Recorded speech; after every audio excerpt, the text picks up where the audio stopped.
الحمدللہ رب العالمین والصلاة والسلام علی سید المرسلین رحمۃ للعالمین شفیع المذنبین سید الاولین والآخرین اما بعد فاعوذ باللہ من الشیطان الرجیم بسم اللہ الرحمن الرحیم وَلَقَدْ نَصَرَكُمُ اللَّهُ بِبَدْرٍ وَأَنْتُمْ أَذِلَّةٌ صدق اللہ العلی العظیم۔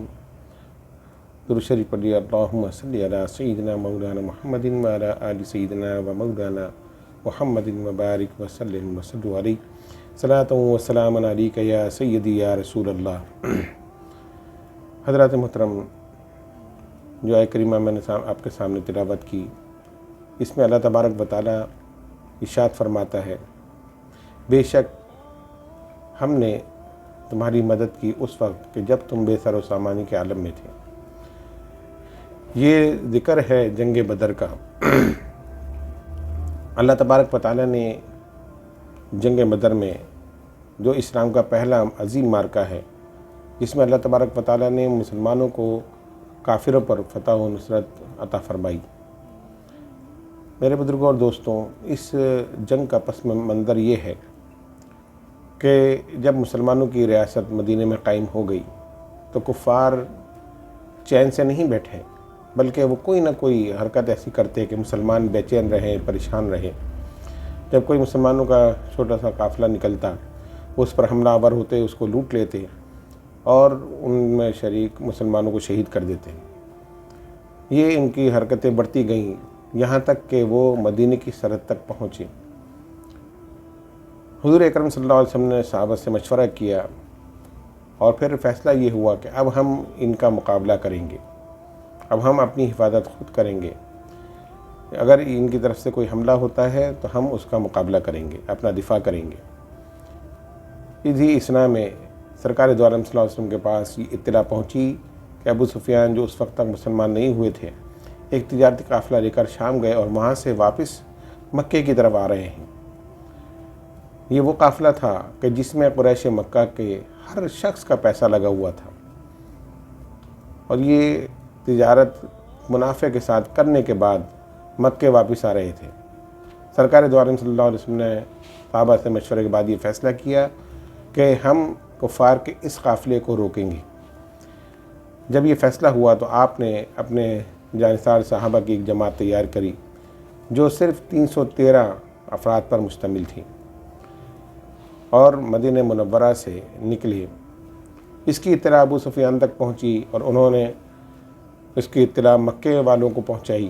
اپنا ایک ایلچی بھیجا کہ جس نے مکے والوں کو جا کر بتایا کہ مسلمان تمہارے قافلے پر حملہ آور ہونے والے ہیں۔ جب یہ اطلاع کفار تک پہنچی تو مکے میں کھلبلی مچ گئی۔ ابو جہل نے تمام سرداران قریش کو جمع کیا اور یہ بات ان کو بتائی کہ ہمارے قافلے پر مسلمان حملہ کرنے والے ہیں۔ فیصلہ یہ ہوا کہ اب یہی موقع ہے کہ جب ہم مسلمانوں کو ختم کر دیں اور ان کو نیست و نابود کر دیں۔ ایک بڑا لشکر جرار تیار کیا جائے جو مسلمانوں پر حملہ آور ہو اور مسلمانوں کو صفحہ ہستی سے مٹا دیا جائے۔ اس اطلاع کے بعد مکے کے اندر ایک عجیب کیفیت پیدا ہو گئی، ہر شخص جنگ کی تیاری میں لگ گیا۔ کفار ایک لشکر جرار جن کی تعداد تقریباً 950 یا 1000 کے لگ بھگ تھی، ایک عظیم لشکر تیار کیا گیا کہ جس کے اندر 700 گھوڑے اور 100 اونٹ اور بے شمار سامان حرب موجود تھا، لے کر مکے سے نکلے تاکہ مسلمانوں کے ساتھ مقابلہ کریں اور مسلمانوں کو ختم کر دیں۔ سرکار دو عالم صلی اللہ علیہ وسلم تک جب یہ اطلاع پہنچی کہ کفار مکے سے نکل چکے ہیں اور وہ مسلمانوں پر حملہ آور ہونا چاہتے ہیں، ابو سفیان کو جب یہ اطلاع ملی تو انہوں نے اپنا راستہ تبدیل کر لیا اور پھر مکے ایلچی بھیجا کہ جاؤ ان کو بتا دو کہ اب تمہارا قافلہ محفوظ ہے، اب ہمیں جنگ کی ضرورت نہیں ہے۔ لیکن کافر کیونکہ تیاری کر چکے تھے، ابو جہل نے کہا جب ہم نے تیاری کر لی ہے تو اب ہم مسلمانوں کو ختم ہونے کے بعد ہی واپس لوٹیں گے۔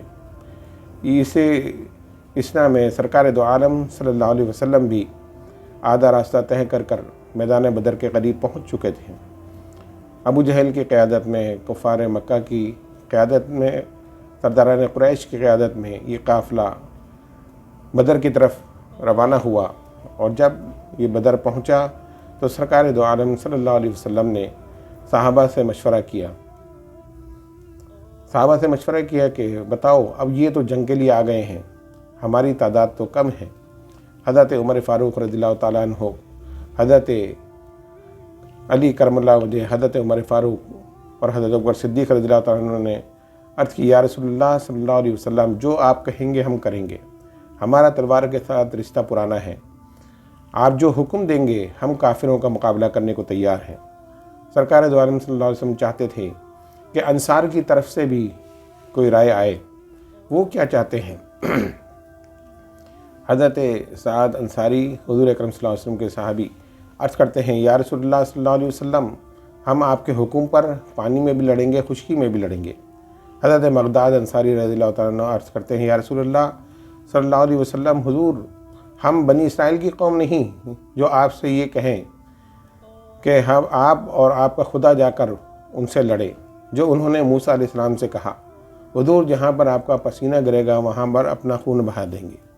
حضور اکرم صلی اللہ علیہ وسلم نے اپنے جانثار صحابہ کی جب یہ گفتگو سنی تو خوش ہو گئے اور عبادت میں مشغول ہو گئے۔ دوسری طرف کفار جو عظیم لشکر لے کر آئے تھے، جس کے اندر ناچنے والی خواتین بھی تھیں، شراب کے مٹکے بھی تھے، عیش عشرت کا بھی سارا سامان موجود تھا، وہ اپنی رنگ رلیاں منانے میں لگ گئے۔ ابو جہل نے عمیر بن وہب کو بھیجا کہ جا کر دیکھو مسلمانوں کی تیاری کیا ہے، مسلمان کس تیاری کے ساتھ ہم سے مقابلے کے لیے آئے ہیں۔ عمیر بن وہب جب مسلمانوں کے قافلے میں پہنچا تو دیکھا کہ مسلمانوں کی تعداد تو صرف 313 ہیں، ان کے پاس سامان حرب موجود نہیں ہے۔ مسلمان ہر طرح سے کافروں سے کمزور تھے۔ مسلمانوں کے پاس صرف 2 گھوڑے تھے، 6 زریں تھیں، 8 تلواریں تھیں، اور سامان حرب اور کچھ بھی نہیں تھا۔ ہر مسلمان کے پاس بھی اپنی تلوار موجود نہیں تھی۔ یہ صورتحال دیکھی اور اس کے بعد عمیر بن وہب کفار کے لشکر میں واپس گیا۔ ابو جہل نے پوچھا، تم نے کیا تیاری دیکھی؟ مسلمانوں نے کیا تیاری کی ہے؟ عمیر بن وہب نے کہا کہ مسلمانوں کی تعداد تو بڑی کم ہے، 313 مسلمان ہیں۔ ابو جہل نے کہا، اچھا پھر تو ہمیں مقابلے کی ضرورت ہی نہیں۔ غرور و تکبر میں اس نے کہا کہ ہم صبح ہوگی تو ان کو اونٹوں کی پشت پر باندھ کر مکے لے جائیں گے، پھر جو چاہے ان کو سزا دیں گے۔ وہ اس سوچ میں تھا کہ ہمارے لشکر 1000 اور یہ 313 مسلمان ہمارا مقابلہ کیا کریں گے، ہم ان کو آسانی کے ساتھ گرفتار کر لیں گے، کہا ہم ان کو اونٹوں کی پشت پر باندھ کر مکے لے جائیں گے۔ وہ اپنے غرور و تکبر کے اندر مست ہو کر اپنے سرداران قریش کے ساتھ ساری رات رنگ رلیاں منانے لگا۔ ادھر سرکار دو عالم صلی اللہ علیہ وسلم اللہ رب العزت کی بارگاہ میں سربہ سجود ہیں اور دعائیں کر رہے ہیں، الہ العالمین اس مختصر قافلے کو اپنے بارگاہ میں قبول فرما اور اس کو فتح و نصرت عطا فرما۔ اب وہ وقت آ چکا ہے کہ جو تو نے مجھ سے وعدہ کیا تھا، یہ چند نام لیوا تیرے اگر آج ختم ہو گئے تو پھر تیرے نام لینے والا کون ہوگا؟ رب العالمین کی بارگاہ میں حضور اکرم صلی اللہ علیہ وسلم دعا فرما رہے ہیں۔ اللہ رب العزت اپنے محبوب کی یہ دعا دیکھ رہا ہے۔ حضرت انس بن مالک فرماتے ہیں کہ رات کو حضور اکرم صلی اللہ علیہ وسلم میدان بدر میں نکلتے ہیں اور پھر زمین پر نشان لگاتے ہیں۔ سرداران قریش کے متعلق حضور فرماتے ہیں، ابو جہل یہاں مارا جائے گا، ابو لہب یہاں مارا جائے گا، عتبہ و شیبہ اس مقام پر قتل کر دیے جائیں گے۔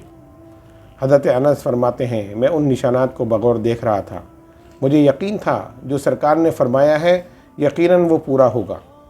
کہا کہ جب جنگ ہوئی تو سب تو جنگ لڑ رہے تھے لیکن میں ان نشانات کو بھی دیکھ رہا تھا۔ خدا کی قسم، حضور نے جہاں جس کے متعلق نشان لگایا تھا وہ وہیں قتل کیا گیا، وہیں پڑا ہوا تھا۔ رات تو گزر گئی، صبح جنگ کے طبل بج گیا، کفار نے مسلمانوں کو للکارا۔ سرکار دو عالم صلی اللہ علیہ وسلم نے حضرت حمزہ، حضرت علی اور حضرت عبیدہ کو مقابلے کے لیے بھیجا۔ ان دونوں نے، حضرت حمزہ نے اور حضرت علی نے اپنے مقابل کو قتل کیا، حضرت عبیدہ زخمی ہو گئے، حضرت علی کرم اللہ وجہ نے ان کے مقابل کو بھی ختم کر دیا۔ حضرت عبیدہ شدید زخمی حالت میں حضور کی بارگاہ میں لائے گئے۔ عرض کرتے ہیں یا رسول اللہ صلی اللہ علیہ وسلم، حضور مجھے شہادت کا درجہ مل گیا۔ سرکار فرماتے ہیں ہاں، اللہ تعالیٰ نے تمہیں شہادت کے درجے پر فائز کر دیا۔ یہ وہ جانثار تھے جنہیں اپنی فکر نہیں تھی بلکہ اللہ رب العزت اور کے دین کی اور اس کی سربلندی کی فکر تھی، جن کے پاس ہتھیار تو پورے نہیں تھے لیکن جذبہ ایمانی سے سرشار تھے۔ عام جنگ شروع ہوئی۔ سرکار دو عالم صلی اللہ علیہ وسلم اپنے عریش میں اللہ کی بارگاہ میں دعا گو ہیں۔ حضرت ابوبکر صدیق رضی اللہ عنہ فرماتے ہیں کہ حضور اکرم صلی اللہ علیہ وسلم اس محویت کے عالم میں دعا فرما رہے تھے کہ آپ کے کاندھے سے چادر سرک کر نیچے گر جاتی اور میں پھر اٹھا کر آپ کے کاندھے پر رکھ دیتا۔ اتنی محویت کے ساتھ حضور دعا فرما رہے ہیں الہ العالمین اس مختصر سے جماعت کو فتح و نصرت عطا فرما دے۔ پھر سرکار نے اپنے سر سجدے سے اٹھایا، چہرے پر خوشی کے آثار ہیں۔ صحابہ کرام فرماتے ہیں ہم نے ایک غیب سے آواز سنی، ہجوم آگے بڑھو، ہیزوم آگے بڑھو۔ حضور اکرم صلی اللہ علیہ وسلم فرماتے ہیں ہیزوم جو ہے یہ جبریل کے گھوڑے کا نام ہے۔ جبریل اب اللہ کی بارگاہ سے فرشتوں کی فوج لے کر ہماری مدد کے لیے آ پہنچے ہیں۔ یہ دیکھو جبریل آسمان سے اتر رہے ہیں، زرد امامہ باندھے ہوئے، گھوڑے پر سوار، فرشتوں کی فوج کی قیادت کرتے ہوئے۔ سرکار کے چہرے پر خوشی کے آثار ہیں۔ حضرت ابوبکر صدیق رضی اللہ تعالیٰ عنہ فرماتے ہیں کہ حضور فرماتے ہیں کہ اللہ تبارک و تعالیٰ نے اپنے وعدے کو پورا فرما دیا۔ صحابہ کرام فرماتے ہیں کہ جب فرشتوں کی فوج ہمارے درمیان اتر گئی، ابھی ہم اپنی تلوار کو کافر کے خلاف اٹھاتے تھے، وہ کٹ کر گر جاتا تھا۔ ہم سمجھ جاتے تھے کہ یہ اللہ کی مدد ہے، جس کی وجہ سے فرشتوں کی مدد کی وجہ سے کافر کٹ کٹ کر گر رہے ہیں۔ مسلمان بے جگری سے لڑے، لیکن کفار کا لشکر تتر بتر ہو گیا۔ 1000 کا لشکر جس کا منہ جہاں اٹھا وہ اس طرف دوڑ پڑا۔ اللہ تبارک و تعالیٰ نے کفار پر مسلمانوں کی ہیبت طاری فرما دی۔ 70 کافر مارے گئے اور 70 کو مسلمانوں نے گرفتار کر دیا، اور مسلمانوں کی صرف 14 رفقا شہید ہوئے میدان بدر میں۔ اللہ تبارک و تعالیٰ نے ایک بڑی تعداد یعنی بڑے گروہ کو اوپر مسلمانوں کو غلبہ عطا فرمایا۔ اس جنگ کے اندر سرکار دو عالم صلی اللہ علیہ وسلم کے معجزات بھی ظہور پذیر ہوتے رہے۔ حضرت قتادہ رضی اللہ تعالیٰ عنہ حضور کی بارگاہ میں حاضر ہوتے ہیں، آنکھ نکل گئی۔ عرض کر یا رسول اللہ صلی اللہ علیہ وسلم، حضور تیر لگا تھا، آنکھ نکل گئی۔ سرکار فرماتے ہیں قتادہ قریب آؤ۔ حضور اکرم صلی اللہ علیہ وسلم نے آنکھ اس کے مقام پر رکھی، اپنا لعاب دہن لگایا اور اپنے دستہ مبارک پھیرا۔ حضرت قتادہ فرماتے ہیں میری آنکھ پہلے سے زیادہ روشن ہو گئی۔ صحابہ جانتے تھے کہ دنیاوی معاملہ ہو یا دینی معاملہ، کوئی بھی تکلیف ہو، کسی قسم کا بھی کوئی معاملہ ہو تو حضور کی بارگاہ میں حاضر ہو جاؤ، ہمارے آقا اس مسئلے کو حل کر دیں گے۔ حضرت قتادہ اپنی آنکھ لے کر کسی طبیب کے پاس نہیں گئے بلکہ حضور کی بارگاہ میں حاضر ہوئے، اور حضور اکرم صلی اللہ علیہ وسلم نے ان کی آنکھ کو پھر روشن فرما دیا۔ حضرت عکاشہ حضور کی بارگاہ میں حاضر ہوتے ہیں، یا رسول اللہ صلی اللہ علیہ وسلم، حضور جد میں ایمانی جوش مار رہا ہے لیکن مقابلے کے لیے تلوار نہیں ہے۔ اللہ تعالیٰ کے نبی حضور پر نور صلی اللہ علیہ وسلم نے ایک لکڑی اٹھا کر عکاشہ کو دی۔ عکاشہ کہتے ہیں کہ حضور نے جب لکڑی میرے ہاتھ میں دی تو وہ تلوار بن گئی، اور وہ تلوار لے کر میں میدان جنگ میں شامل ہو گیا۔ یہ سرکار دو عالم صلی اللہ علیہ وسلم کے معجزات جو اس جنگ میں ظہور پذیر ہوئے۔ حضرت عبد الرحمن بن عوف فرماتے ہیں کہ میں میدان جنگ میں کھڑا ہوا تھا کہ میں نے دیکھا 2 بچے میرے پاس آئے اور کہنے لگے چچا جان یہ بتائیے ابو جہل کہاں ہے؟ میں حیران ہو گیا کہ ان کمسن بچوں کو ابو جہل سے کیا کام ہے؟ پوچھا کیا بات ہے، تم کیوں ڈھونڈ رہے ہو؟ کہا ہم اس کو شکل سے جانتے نہیں ہیں، لیکن یہ معلوم ہے کہ وہ گستاخ رسول ہے، ہمارے نبی کو گالیاں دیتا ہے، ہم اس کو ختم کرنا چاہتے ہیں۔ فرمایا میں حیران ہو گیا اور سوچنے لگا کہ یہ ابو جہل تک کیسے پہنچیں گے۔